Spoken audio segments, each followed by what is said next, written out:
Well, this series called Out of the Ordinary has got me thinking about what is ordinary or expected or likely versus what is out of the ordinary, unexpected, unlikely, even least likely. That's a different way of thinking, isn't it? We're accustomed to most likely language, right? It's the wording of senior superlatives like most likely to succeed. We don't often talk about least likely, do we? So it got me thinking, what is least likely? I thought around here, we've got a whole lot of pastors who can sing. So, least likely PCC pastor to sing is probably me. Then I thought, well, Ellis Hobson might give me a run for my money on that one. I don't know. But beyond me and PCC, I went to Facebook and I asked your all's ideas of what is least likely. Least likely place to get married popped up. I thought graveyard, but y'all had better ideas. A landfill came up, or a divorce lawyer's office. Yeah, I think that one wins. You talked about least likely vacation destinations. Somebody at church said Chernobyl. I think probably so. A few people named the Everglades, Alligator Alley, was the least likely place for either a wedding or a vacation. But I think our pastor Brian Pope would disagree on both accounts. I think he loves it down there. Somebody said that the person least likely to throw away a Krispy Kreme donut is our senior pastor, Brian Hughes. And at first I agreed with that, but I'm not so sure now. 2 weeks ago after church, my small group went to Krispy Kreme because we learned that a woman in my group, she's in her 70s, had never had one. We just couldn't let that continue one more day. So we fixed that. She has been converted, and now I think she might take Brian Hughes in this category. Today's out of the ordinary story, it pushes that descriptor toward the least likely end of the continuum. We're going to meet a man who would have been considered the least likely for, most anything good.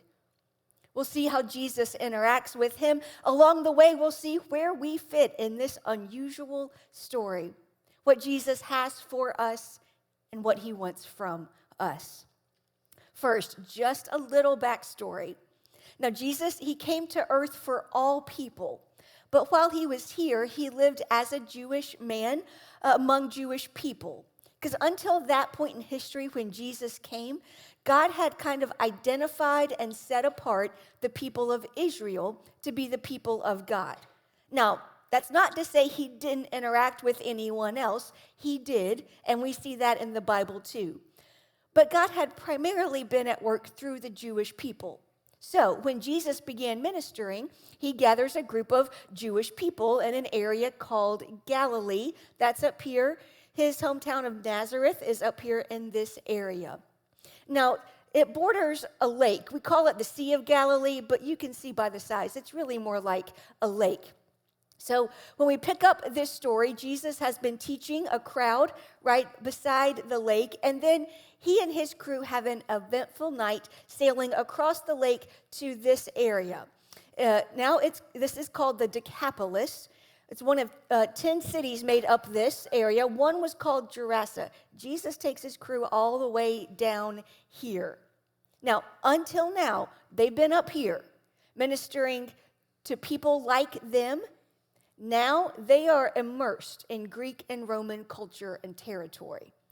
And it is an out-of-the-ordinary experience from the moment they land. When Jesus got out of the boat, a man with an impure spirit came from the tombs to meet him. This man lived in the tombs, and no one could bind him anymore. He tore the chains apart and broke the irons on his feet. Night and day among the tombs and in the hills, he would cry out and cut himself with stones. Jesus is not in Kansas anymore. There's no crowds of people like him showing up to hear him teach now. Instead, a single man with an impure spirit approaches him from the tombs where he roams night and day, yelling and harming himself. You may have noticed that 3 times in this excerpt, we're told this man lives from the tombs, in the tombs, among the tombs, the place of death. Now, we get that, like living in a cemetery, that would be weird today, right? We might look on that with disdain. But this was an egregious offense for the people of Israel. Their laws stated that whoever touches a human corpse will be unclean for 7 days. Now, we don't know that this man is actually touching corpses, but contact with dead bodies was strictly forbidden for the Jewish people. When they did have to handle a corpse, they had to follow cleansing rituals. If they didn't do that, they could be kicked out of the community. See, they considered the moments of birth and death. Those were sacred spaces reserved for God and God alone. So, we have a man who's unclean because he has an impure spirit, and he lives among dead bodies. This is building the case that this man is the opposite of Jesus and his people. The Jewish people at this time would never let someone in this state come to a place of worship, much less approach the Son of God himself. But Jesus, yes, he is Jewish. He is the fulfillment, the embodiment of God's relationship with the people of Israel. He comes to reach and teach and restore the expected people, the people of God, but he doesn't stop there. Now we are seeing Jesus also comes to reach and teach and restore the unexpected people, the ones least likely to become people of God. Jesus leaves behind the ordinary places that he knows and the ordinary people who look like him. He goes out of his way to make a difficult journey to a different area with a different culture and different people. He goes to the least likely people. He did it in the first century, and he does it now. Among us, there are the most likely types, and if that's you, Jesus wants to reach and teach and restore you. And among us, at least I hope so, there are least likely types. See, if you come from a church background and a family who loves Jesus, we're really glad that you are here. Jesus is for you, and we are for you. And if you have never been to a Christian church before, if you don't have any idea who Jesus is, if you're not sure you believe in God, then we're really glad that you are here. Jesus is for you, and we are too. If you're skeptical of that, I hear you. There are a lot of churches that say all are welcome on the outside. It's not always true on the inside, is it? I'm sure it'll take some time for you to believe that we really mean it. You really are welcome here. You are. No matter what you've done or where you've been. See, our mission is to reach people who don't go to church. And if that's you and you're here, it is not a problem or a mistake. In fact, it is exactly what we want because we believe it's exactly what God wants. And we didn't make that up. We get it from stories in the Bible just like this one. So, let's see how this least likely man responds to Jesus' approach. When he saw Jesus from a distance, he ran and fell on his knees in front of him. He shouted at the top of his voice, "What do you want with me, Jesus, Son of the Most High God?" This man runs to Jesus, falls on his knees, and shouts, correctly identifying, by the way, that this man is the Son of God. Now, he is possessed by an impure spirit or spirits that instantly recognize Jesus, and they capitulate to him. See, that's how least likely people often respond to Jesus. And it's the opposite of how most likely people often do. Over and over in the Bible, we see that the people who were most familiar with the teachings about the Son of God, they had the hardest time recognizing him and giving their lives to him. It sounds backwards, doesn't it? But we all know that's how that goes. It's like when you get home after being on a trip, and you open your door, and you notice the smell of your home, and you see the clutter and the scuffs, and you think, does our house always smell like this? Look like this? Yes, of course it does. But we're so used to it, so familiar with it, we become blind to it. Same thing happens with recognizing Jesus and giving our lives to him. The more familiar we are with his story, the harder it can be to accept it. That was true in the first century, and it's still true now. Whenever one faith is a dominant cultural presence, this happens. In our current cultural context, Christianity is the prevalent religion. Now, there are probably things about that we like. Yet, it also comes with an inherent disadvantage. Because people have been around it, adjacent to it, maybe they've heard of it, it can actually be more difficult for them to recognize its profound power. But the impure spirit inside this man who lived among the tombs, we recognize Jesus and his power instantly. It yells out to Jesus, "In God's name, don't torture me." And he begged Jesus again and again not to send them out of the area. A large herd of pigs was feeding on the nearby hillside. The demons begged Jesus, "Send us among the pigs, allow us to go into them." He gave them permission, and the impure spirits came out and went into the pigs. The herd, about 2,000 in number, rushed down the steep bank into the lake and were drowned. The impure spirit or spirits, they recognize that Jesus has the power to torture them, to displace them. They beg Jesus. We all know the only time you beg is when you're interacting with someone who has power over you. Now, Jesus concedes to their request to send them into the pigs, which immediately causes the death and destruction of the whole herd. These spirits were evil and powerful enough to kill 2,000 pigs just like that.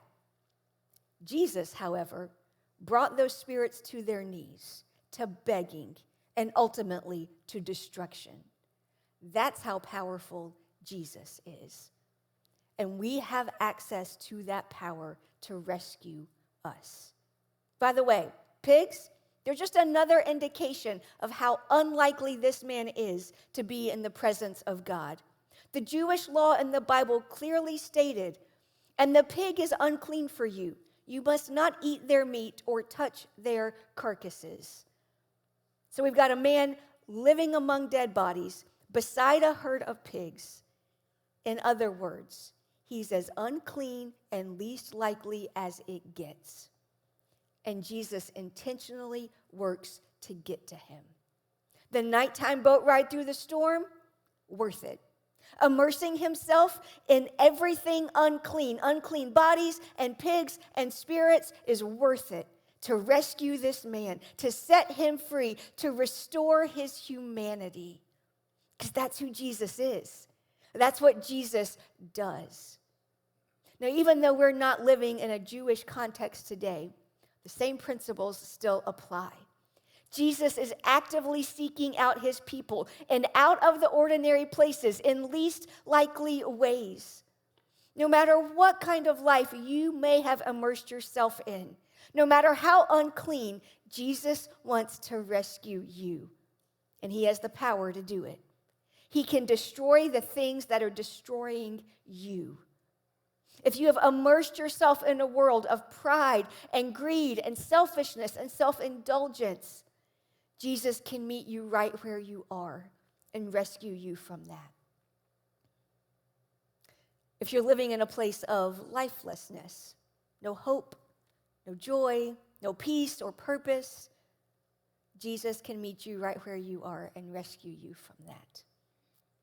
If you're surrounded by substances and situations that are harmful and destructive, if you're imprisoned by habits and hurts, Jesus can meet you right where you are and rescue you from that.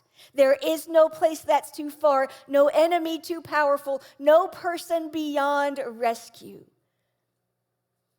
If you relate to this man who has been dismissed and abandoned and held captive, if you know what it's like to feel alone and like your life is over, that you're too far gone, that you will never rest again. If you've lost hope that your life can have meaning and purpose, then Jesus comes to you. He fights for you. He can rescue you because that's who he is and that's what he does. He did it in the first century and he does it now.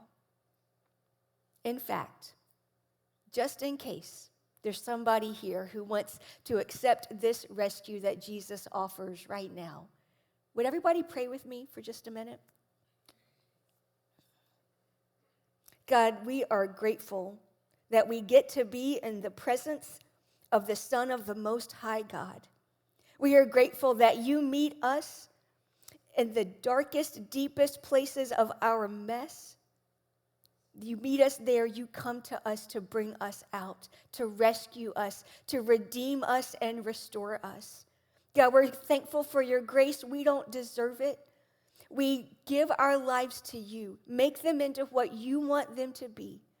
It's in your name that we pray. Amen. Now, if you prayed that prayer today, we would love to just know about it so we can support you. You can scan the QR code and fill out a Connect card, stop somebody on your way out, reach out after you get home. We don't care how, but we would love to come along and support you in this journey. Because accepting Jesus' rescue is a huge moment in anyone's life.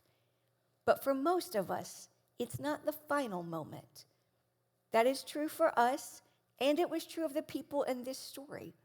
So let's see what happened next after Jesus showed up and came to rescue. First, we're going to see how the other people in the area reacted. Those tending the pigs ran off and reported this in the town and countryside, and the people went out to see what had happened. When they came to Jesus, they saw the man who had been possessed by the legion of demons, sitting there, dressed and in his right mind, and they were afraid. Those who had seen it told the people what had happened to the demon-possessed man and told about the pigs as well. Then the people began to plead with Jesus to leave their region. How did the people respond? With fear, begging Jesus to leave the area. See, there were men whose lives were centered around caring for that herd of pigs. The same pigs they saw Jesus send demons into, and they watched as their livelihood ran off a cliff and drowned. Then they saw the man, the one whose screams they'd heard night and day, the one that they had feared, that they had cast out, that they had chained down. Now he's the picture of humanity and civility. He looks and acts like an ordinary man, not a least likely one anymore. And that scares them. See, they were okay with how things were. That man was over there, apart from them. Now, he's one of them. And they don't know what to do with that. They just want Jesus to leave and stop interrupting their lives. This is one possible response to Jesus' acts. And it often comes, like it does in this story, from the ordinary people. Because life is ordinary for them. They're acceptable. They're part of the community. Things generally operate in a way that's favorable for them. They like the status quo, and they don't want to see it upset. Yes, even if that means that the least likely people stay the least likely. Even if it means keeping other people separate and segregated and restrained and repressed. They fear that setting people free will infringe on their freedom. They don't celebrate dramatic life change for others. They can't be happy for them, only afraid for themselves. Unfortunately, this way of thinking is as prevalent today as it was then. If you're going to let Jesus dramatically change your life, then you will face this opposition. If you're going to join Jesus in his work of setting people free, then you will face this opposition. There will always be people who want Jesus to take his redemptive work somewhere else to someone else. Are we going to be those people? Or our second choice, will we respond like the man who had been possessed by the demons? Let's see how he reacts. As Jesus was getting into the boat, the man who had been demon-possessed begged to go with them. Well, he also begs Jesus, like the demons and the townspeople before, but his plea is different from theirs. He wants to stay with Jesus, to go with him as he leaves. That makes sense, right? Jesus showed up in his world, rescued him, restored him. Now he's watching Jesus leave. I don't blame him for wanting to go with Jesus. When I think about it, it kind of makes me think about grandparents and grandkids. I don't know how it goes in your family, but in our family, grandkids never want grandparents to leave. They beg and plead for either the grandparents to stay or to take them with them. Because grandparents mean rescue from parents, right? Right. Parents who make kids do horrible things like eat healthy food and clean up after themselves and take baths. Now, I am a long way from being a grandparent, but I do get to be Pastor Angie. And rescuing children is part of what Pastor Angie does. See, on Sundays, I step out of church during one of the services at the Midlothian campus, and I make the rounds, check in the kids' room, say hi to the kids and the volunteers. And sometimes when I walk past the baby room, a little guy will come running. Now, see, we have this big open window of sorts in our baby room so they can see me, and they know. They know what it means when Pastor Angie walks by. Because you know how babies are. They cry for a minute when mom and dad drop them off, and even though they're fine and they're having fun in PCC Kids, they still want mom, right? They still want to be rescued from this place. And they know if they run to the window and they put their little arms up, and they beg, as babies do, then Pastor Angie will reach down, and she will pick them up. She will rescue them for just a minute. I mean, of course, I walk them right back into the room, and we play or we rock. There's one little guy, he'll be playing, but when he sees me, he stops playing and says, "Rock?" I mean, come on. So I go in and we rock. I mean, it's a tough job. Somebody's got to do it. But then I get them engaged with another volunteer before I sneak out. And I just sneak out. Because what's going to happen if I make it known I'm leaving? They're going to beg to come with me. That's what we do with people who rescue us, right? So I get it. I get why this man wants Jesus to take him with him. Jesus has been good news for him. He wants to stay connected to that. I think this is a common response when we've experienced the rescue that Jesus offers. We just want to stay close to him. We want to keep feeling all of the safety and restoration and freedom that he's offered us. We want to live in that moment forever because encountering Jesus has changed us. It's the logical conclusion that if we can just keep encountering Jesus over and over again, that we'll maintain that feeling of rescue forever. This seems like a good response, the right response. But Jesus has something to say about the man's request to go with him. Jesus did not let him, but said, "Go home to your own people and tell them how much the Lord has done for you and how he has had mercy on you." So the man went away and began to tell in the Decapolis how much Jesus had done for him, and all the people were amazed. Jesus says no. He doesn't let the man come with him. Instead, he commissions him to go to his own people and tell them how Jesus has changed his life. The man does what Jesus commands him to do, and all the people were amazed. This is a third response to experiencing Jesus' rescue. We can choose to reject it and just ask Jesus to leave like the townspeople. We can accept it and stay with Jesus like the man who'd been possessed wanted to do. Or we can join Jesus in his work of rescue and redemption by telling our stories to our people. This third way, this is the way of Jesus. Unfortunately, I think too many people, they miss it, and they don't even know it. Once they encounter Jesus and accept his grace, they think they've arrived and their journey ends. They either just go on with their lives as normal, or they keep circling in that same spot with Jesus forever, when what Jesus really wants to do is send them out to be part of what he's doing. It would be like passing the bar exam and never practicing law, just celebrating that you passed the exam over and over again, or graduating from med school and never saving a patient's life, going through the academy, never rescuing someone from a fire. It'd be like playing a great first half, going to the locker room and enjoying that halftime speech and just staying there, not going out to finish the game.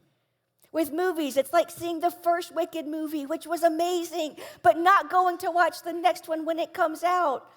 Or for the Marvel fans, seeing Infinity War, which ended with half the characters disintegrating into thin air, but not coming back to Endgame and seeing their restoration.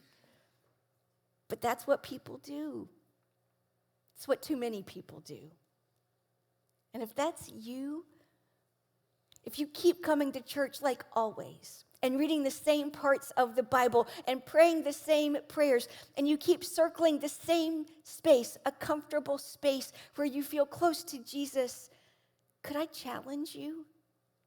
Would you consider that Jesus might be saying to you, go home to your own people and tell them what the Lord has done for you? See, if Jesus has rescued you, then you have a story to tell. It might be a dramatic story like this man's, or it might not. But whatever your story is, someone needs to hear it, starting with your own people. We all have our people, right? My people aren't your people, and that's a good thing, because I'll get a hearing with some people that you won't, and vice versa.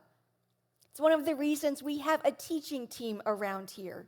Right now, there are 6 of us on PCC's teaching team who stand up here and do this. Now, don't shout out any names right now, but if you've been around for a while, you probably have your favorites. It's okay. We all know it. But your favorites and your favorites and your favorites aren't the same. And that's the point. Together, we are able to reach more people than any of our voices would reach alone. Now, you may never stand here and do this, but you have a story and a voice that God wants to use. Go tell your people your story. Don't preach at them. Don't tell them what their story should be. Follow Jesus' instructions. Tell them what the Lord has done for you. And once you've done that, keep going. Follow Jesus' example in this story. Intentionally set out, even when it's difficult, to new territories, to new people, to least likely people. Because when you do that, you won't just be with Jesus in spirit. You'll be with him on mission. That's where he wants you to be. That's where we want you to be. The mission of our church is to reach people who don't go to church so that we can all experience the fullest lives possible through Jesus. I'll let you in on a little secret part of that mission. It's in the reaching people that you truly experience your fullest life. It's not just when you're the one who is reached.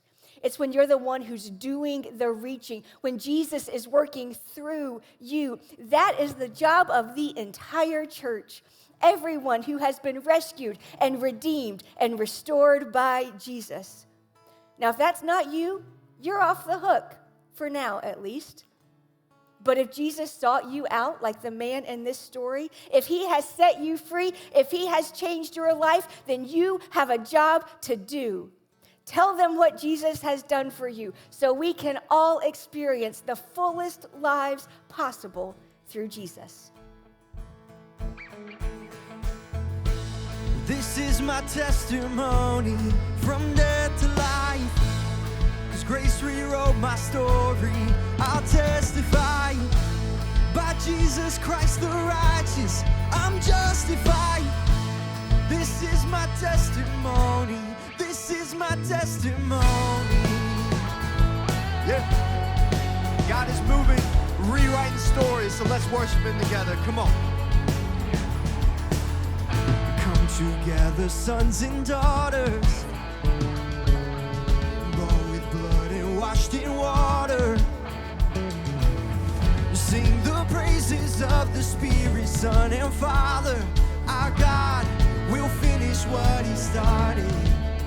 Yes, our God will finish what He started. This is my testimony from death to life. 'Cause grace rewrote my story. I'll testify by Jesus Christ the righteous. I'm justified. This is my testimony. This is my testimony. Yeah.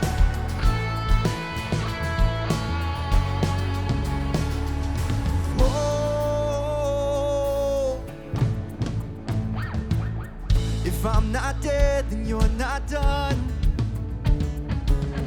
Greater things are still to come. Oh, I believe. If I'm not dead, then you're not done. Greater things are still to come. Oh, I believe.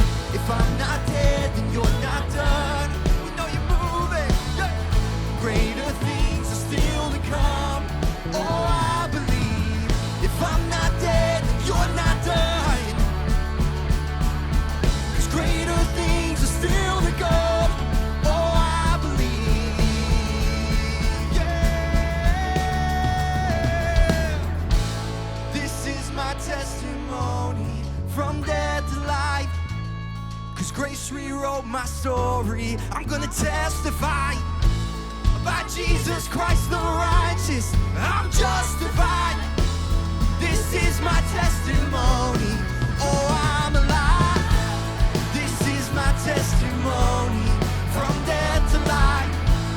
'Cause grace rewrote my story.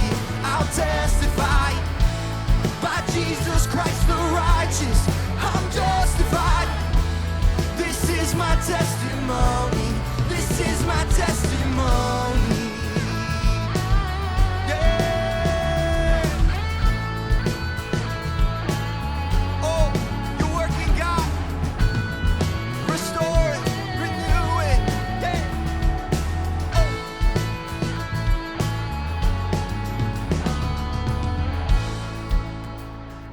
If you've been rescued by Jesus, if grace rewrote your story, then you have a job to do. Go and tell your people what Jesus has done for you. And when you do, not only will you be living the fullest life that you could be, you'll help others take a step to do the same. As Pastor Angie said, if you accepted the rescue that Jesus offers, then we want to hear about it.